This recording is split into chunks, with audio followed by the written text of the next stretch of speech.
Sarthi IAS is a credible platform. Probably you have heard this thing from Sarthi IAS faculty a lot of times in last 1 year. मुझे याद है 1 year back, Dr. Shivan has coined this term for Sarthi IAS. So in this video, I will be asking him directly why he believes कि Sarthi IAS has a credibility. क्या meaning है इसके? Sir I think इस exam में कोई qualification तो है नहीं पढ़ाने के लिए, right? There is no degree that you can do, no place और no college you can go to teach. The only credibility, the only qualification comes from UPSC itself. तो सर मेंस में तो सबने देखा ही है the sort of credibility Sarathi IAS has established with 4 selections and 18 interviews.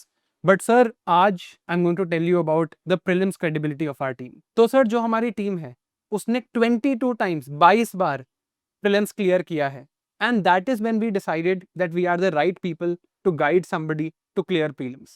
Because sir, if we have to tell someone to go down a path which is risky, जिस exam में बहुत अनसर्टेनिटी है, कोई प्रिस्क्राइब्ड बुक्स नहीं है, syllabus है, PYQs हैं but books नहीं है, तो डेफिनेटली इट मैटर्स कि हम एक क्रेडिबल स्टैंड पॉइंट से आए. जब हमने खुद एग्जाम निकाला है तो it becomes a better thing that we can guide people. And that is where credibility comes from, and this is why I constantly emphasize on this. Right. And ये जो 22 प्रीलिम्स एग्जामिनेशन क्रैक किए हैं सारथी IAS की prelims navigator की team ने, उसको हम अभी मार्कशीट के बेसिस पे वेरीफाई भी आपको करके दिखाएंगे. जितने भी टीचर्स आपको पढ़ाने वाले हैं प्रीलिम्स नेविगेटर प्रोग्राम में, उन सबकी मार्कशीट हम आपको इस वीडियो में आगे दिखाने वाले हैं. तो sir let's start with you. Sir in our prelims navigator, पहले तो आप क्या क्या करने वाले हैं? And as I know you have cleared prelims 4 times, तो सर आपका क्या एक्सपीरियंस रहा है इसमें? सो प्रीलिम्स नेविगेटर प्रोग्राम में आई will be doing 2 things. First, live MCQ solving sessions, जहां पे कि मैं आपको एमसीक्यू स्किल सिखाने वाला हूं, ठीक है. And second, international relation. Usually student prelims के लिए इंटरनेशनल रिलेशन नहीं कवर करके जाते हैं, बट यूपीएससी पिछले कुछ सालों से 5 to 7 question they are asking from the IR part in prelims exam. So ये 2 चीजें मैं आपको कवर कराने वाला हूं. एंड जहां तक बात रही 4 प्रीलिम्स क्रैक करने की, है ना, ये एक मेरी मार्कशीट है जो मैं निकाल पाया. लास्ट अटेम्प्ट जो मेरा यूपीएससी सीएससी में था 2019 में, है ना, the cut off was 98 and my GS score was 123.34, somewhere 25 marks above the cut off. And one learning I can give you regarding this, across all the prelims examination जो मैंने crack किए, I have realise कि content तो important है जो आप content पढ़ के जा रहे हो, but beyond content it is important to have MCQ solving skill, है ना. देखिए ये honestly I will agree on the video here, ये 123 मार्क्स खाली कंटेंट के बेसिस पे तो नहीं आ सकते कि मैं उन क्वेश्चन को तो टिक करके नहीं आऊंगा खाली जिनको लेके मैं सर्टेन हूं या श्योर हूं.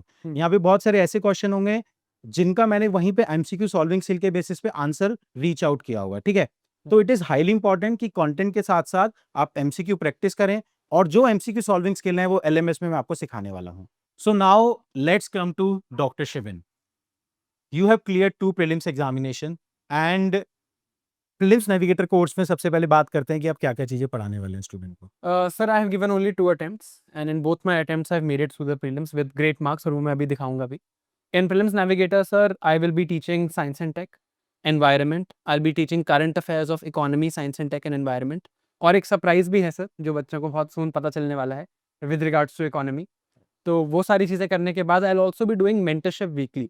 तो उसमें sir I will be giving daily targets for the upcoming week, और जो पहले पढ़ा होगा उसका एक्टिव रिकॉल. तो बेसिकली आगे क्या पढ़ना है और पुराना जो पढ़ा है उसको रिवाइज कैसे करना है, that I will be leading in this course.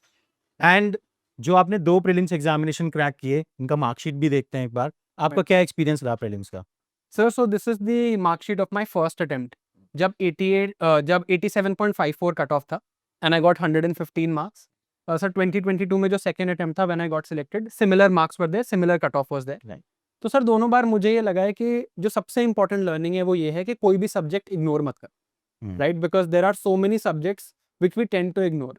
Polity, geography, modern history, economy, ये सब पढ़ के जाते हैं, बट जो मैं मेज कहता हूँ जैसे mapping, art and culture, IR, science and tech, environment, इन चीज़ों को लोग स्किप करते हैं. सो आई अग्री, जैसे आप कह रहे थे कि एमसीक्यू सॉल्विंग स्किल इंपॉर्टेंट है, but that also will come on the base of knowledge. बिल्कुल. एंड जितनी ज्यादा आप नॉलेज बेस अपना बढ़ा सकें उतना ज्यादा you will be able to get better marks, because it's ultimately about becoming better than others. दूसरों से बेटर होना है. जो चीजें लोग इग्नोर कर रहे हैं उनको अगर आप अच्छे से करके चले जाओगे, so you will gain that edge. Right. अगर दूसरों से बेटर होना है तो पॉलिटी में बहुत टफ क्वेश्चन सही करना पड़ेगा, but science and tech environment में शायद बहुत इजी क्वेश्चन सही करके भी आप दूसरों से बहुत आगे निकल सकते हैं। बिल्कुल, तो coverage has to be comprehensive. Right right, अब चलते हैं बाकी फैकल्टीज की तरफ। Right sir. तो अब बात करते हैं सजल सर से। Sajal sir, you have cleared all 5 of your prelims, like 5 attempts, and you've cleared it all 5 times.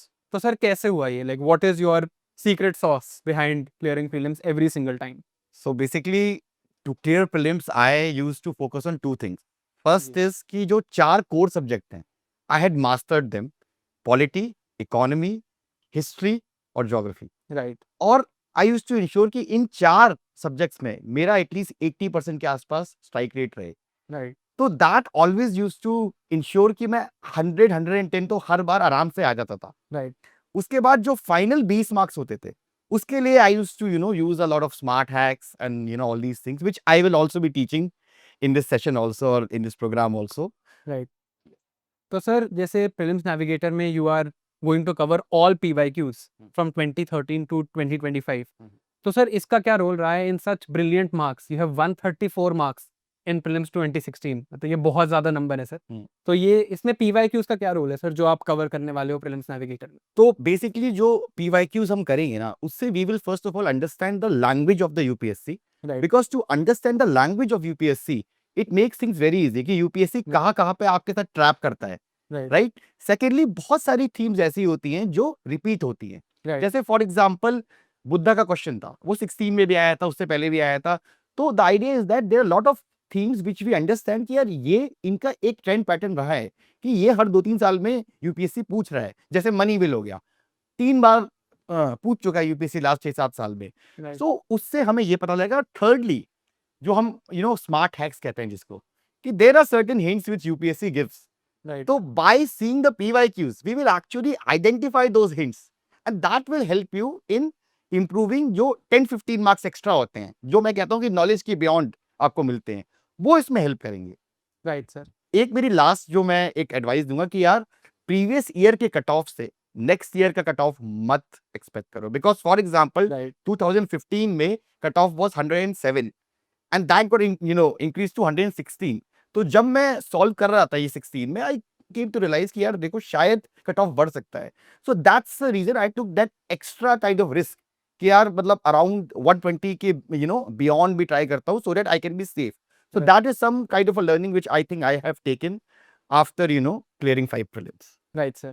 Wonderful, sir. So in the prelims navigator course, Jasleen ma'am is going to help us with regards to ancient and medieval history as well as art and culture. अब अगर हम ma'am के marks देखें तो 2023 में, which was the toughest prelims ever, 75 के cut of में she secured 113 marks.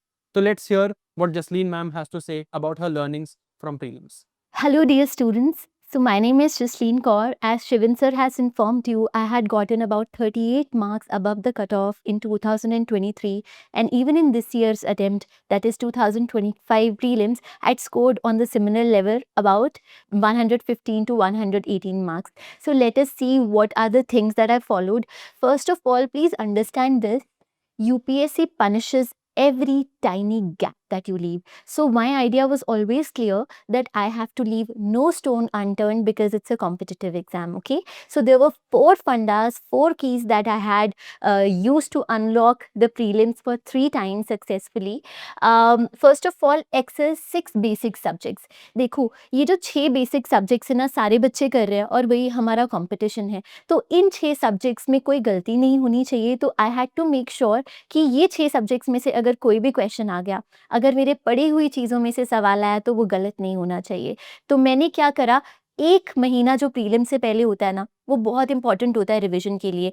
तो मैंने उस 1 महीने में रिवाइजेबल नोट्स बनाए, कंसाइज नोट्स बनाए या बुक्स का डिसीजन बनाया कि इससे ज़्यादा नहीं पढ़ना है, ताकि सारे के सारे 6 सब्जेक्ट्स प्लस करंट अफेयर्स उस 1 महीने में मैं रिवाइज कर सकूँ, स्टैटिक को वो टाइम दे सकूँ। दूसरी चीज़ जो मैंने करी, which I can not talk about enough, is the PYQs। PYQs हमको बताते हैं कैसे पढ़ना है और क्या एक्स्ट्रा हम बाकियों से ज़्यादा कर सकते हैं to have that extra edge. तो जो हमारा मीस प्रोग्राम है, mapping, AMAC, IR, science and tech, environment, और इनमें से भी कुछ सब टॉपिक्स जो मुझे लगा कि यूपीएससी बार बार पूछ रहा है और उसके जैसे क्वेश्चंस फ्यूचर में भी आ सकते हैं, उसके ऊपर मेरे पास सेपरेट नोट्स थे. Something that I had done little extra than other students, and I can tell you at least 5 to 10 questions in all my attempts that I had given in prelims मैं solve कर पाई because of these extra notes that I had done. तो ये 5-6 questions की बात होती है actually prelims clear करना ना करना. So I would give this a big credit for my success in prelims and a good score as well. And third and most importantly, this was the learning from my first failure. पहले attempt में मुझे ना एक self belief नहीं था, एक confidence नहीं था कि मेरा एग्ज़ाम क्लियर होगा. उसकी वजह से एग्ज़ाम वाले दिन मैं स्ट्रेस में काफ़ी ज़्यादा थी और मैं काम नहीं रह पाई, और काम नहीं रह पाई तो रिस्क नहीं ले पाई. तो उसकी वजह से मुझको समझ में आया प्रैक्टिस सिर्फ़ और सिर्फ इस वजह से इम्पॉर्टेंट नहीं है कि आप ये समझ सके कि आपको कितना आता है. Practice is for calmness and exam oriented temperament. Exam वाले दिन अगर आपको खुद पे यकीन होगा तभी आप क्वेश्चंस को सॉल्व कर पाओगे जो आपने शायद कभी देखे भी नहीं है. तो आपको फुल लेंथ टेस्ट लगाने हैं. मैं आप सबको एक चीज़ बता दूं, सेक्शनल टेस्ट आपको प्रिपेयर नहीं करते हैं एग्ज़ाम प्रेशर को झेलने के लिए. वो सिर्फ आपको प्रिपेयर करते हैं ये जानने में कि आपको कितना आता है, कितना नहीं आता है. फुल लेंथ टेस्ट जिसमें बहुत सारे डाइवर्स क्वेश्चंस होते हैं, जिसमें आपकी memory, logic, understanding, common sense, ये सब टेस्ट होता है. And regardless of the exam time pressure, क्या आप उन क्वेश्चन को सॉल्व करने की समर्था रखते हैं या नहीं रखते हैं? क्या आपको ये पता है कहाँ रिस्क लेना चाहिए, कहाँ रिस्क नहीं लेना चाहिए? क्या आपको ये आइडिया है कि कौन से क्वेश्चंस में आपकी गलतियाँ ज़्यादा होती हैं, क्या चीज़ें अवॉइड करनी है, और कौन से क्वेश्चंस चाहे आपके थोड़े से एवरेज भी आपको नहीं भी पता है अच्छे से, तो भी आपको पता है कि अगर आप उसको सॉल्व करोगे तो शायद सही हो जाएगा. That is MCQ solving aptitude, something जो आप एलएमएस में करोगे. प्लीज़ इसको डेवलप करो क्योंकि इससे भी 10-15 मार्क्स की स्कोर डायरेक्टली शूट होती है. तो इसके ऊपर मैंने बहुत अच्छे से काम किया था. And finally and most importantly, like I said in the beginning, UPSC punishes for every tiny gap. In the first attempt, I missed both GS and CSAT by about half to 1 mark, both of them. तो एक चीज़ मुझे clear हो गई थी कि CSAT को miss नहीं करना है. पहले अटेम्प्ट में भी मैंने CSAT के ऊपर ध्यान दिया था, लेकिन उतना नहीं दिया था जितना देना चाहिए था. तो मैंने हर दिन फ्रॉम जनवरी फरवरी जब भी मैंने प्रीलिम्स की तैयारी शुरू करी, आधा घंटा टू 45 मिनट CSAT की प्रैक्टिस करी. Specifically PYQs. I focused on English, maths, reasoning, all of them equally. ऐसा नहीं था कि मेरी इंग्लिश रीजनिंग अच्छी थी और मैथ्स नहीं अच्छा था तो मैंने इंग्लिश रीजनिंग को इग्नोर कर दिया. I focused on everything. So key to prelims is balance, and key to prelims is actually learning from PYQ patterns and also understanding your own self कि आपका क्या रिएक्शन होता है क्वेश्चंस को लेकर. सो ये कुछ 3-4 चीज़ें हैं जो मैंने रूटलेसली फॉलो करी, and it has help me clear prelims thrice in a successive row, and apart from that get good marks even while doing the very basic things that all other students were doing. Thank you. Now, in this Prelims Navigator course, Pallavi ma'am is going to help us with mapping and concepts of geography. तो ma'am ने 4 बार prelims clear किया है. And if you look at her mark sheet, she got 106 marks in prelims 2019. So let's hear what ma'am has to say about her learnings from prelims. सो हमने देखा है कि कैसे prelims is the most competitive part of UPSC because a lot of candidates they get filtered out इसी stage पे. And मेरे experience के हिसाब से देखिए जो प्रीलिम्स होता है ये विड्थ ऑफ नॉलेज तो रिक्वायर्ड रहती ही है, यहाँ पे थोड़ी minor amount of depth of knowledge भी बहुत एसेंशियल होती है. हमने देखा है कि 2013 से 2011 से अगर हम देखें जब से पैटर्न चेंज हुआ है, हर साल the difficulty of the paper has been increasing. ठीक है, स्टेप बाय स्टेप इंक्रीज ही हो रहा है, जो कट ऑफ्स हैं वो नीचे ही जा रहे हैं. तो यहाँ पे what is essential is that जो लो हैंगिंग फ्रूट्स हैं उन पे हमको फोकस करना है कि वो क्वेश्चंस जो बहुत आसानी से you can remember those things and answer them correctly in your exam, you need to focus on them ताकि वो आपके सही हो जाए.